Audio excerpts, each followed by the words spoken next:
are both a physical body in a material world and a non-physical being who can gain access to a higher level. That higher level is within you and is reached through the stages of adult development. I present these stages with some degree of expertise because I've spent many years in each of them. They have been stepping stones to my awareness of my higher self. Each stage involved experiences that permitted me to move ahead in my thinking and my awareness. There are 4 stages of adult development. The first is called the athlete. The word athlete is intended as a description of the time in our adult lives when our primary identification is with our physical body and how it functions in our everyday world. This is the time when life seems impossible without a mirror and a steady stream of approval to make us feel secure. The stage of the athlete is the time in our adult development when we are almost completely identified with our performance, attractiveness, and achievements. Obviously, it is healthy to take good care of your body by treating it kindly and exercising and nourishing it in the best way your circumstances allow. Having pride in your physical appearance and enjoying compliments does not mean you are body fixated. However, if your daily activities revolve around a predetermined standard of performance and appearance, you are in the stage that I am calling here the athlete. The second stage is identified by the word the warrior. When we leave the athlete stage behind, we generally enter the stage of the warrior. This is the time when the ego dominates our lives and we feel compelled to conquer the world to demonstrate our superiority. My definition of ego is the idea that we have of ourselves as important and separate from everyone else.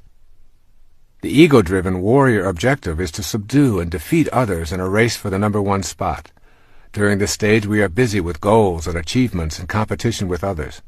This ego-dominated stage is full of anxiety and endless comparison of our successes. Trophies, awards, titles, and the accumulation of material objects record our achievements. The warrior is intensely concerned with the future and who might be in his way or interfere with his status. The third stage is identified by the term the statesperson. The statesperson stage of life is the time when we have tamed our ego and shifted our awareness. In this stage, we want to know what is important to the other person. We've begun to know that our primary purpose is to give rather than to get. The statesperson is still an achiever and quite often athletic. However, the inner drive is to serve others. Authentic freedom cannot be experienced until one learns to tame the ego and move out of self-absorption. When you can let go of your own thoughts about yourself and not think of you for a long period of time, that is when you become free. The statesperson stage of adulthood is about service and gratefulness for all that shows up in your life.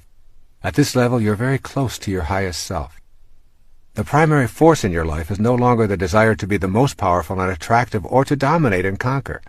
You have entered the realm of inner peace. It is always in the service of others, regardless of what you do or what your interests are, that you find the bliss you're seeking. There is one stage even higher than the statesperson, and this can be described by the word the spirit. When you enter this highest stage of life, regardless of your age or position, you recognize your truest essence, the highest self. When you know your highest self, you're on the way to becoming a co-creator of your entire world, learning to manage the circumstances of your life and participating with assurance in the act of creation. You become literally a manifester. The spirit stage of life is characterized by an awareness that this place called Earth is not your home. You know that you're not an athlete, a warrior, or even a statesperson, but that you are an infinite, limitless, immortal, universal, and eternal energy temporarily residing in a body. You know that nothing dies, and that everything is an energy that is constantly changing. This inner infinite energy is not just in you, it is in all things and all people who are alive now and have ever lived. You begin to know this intimately.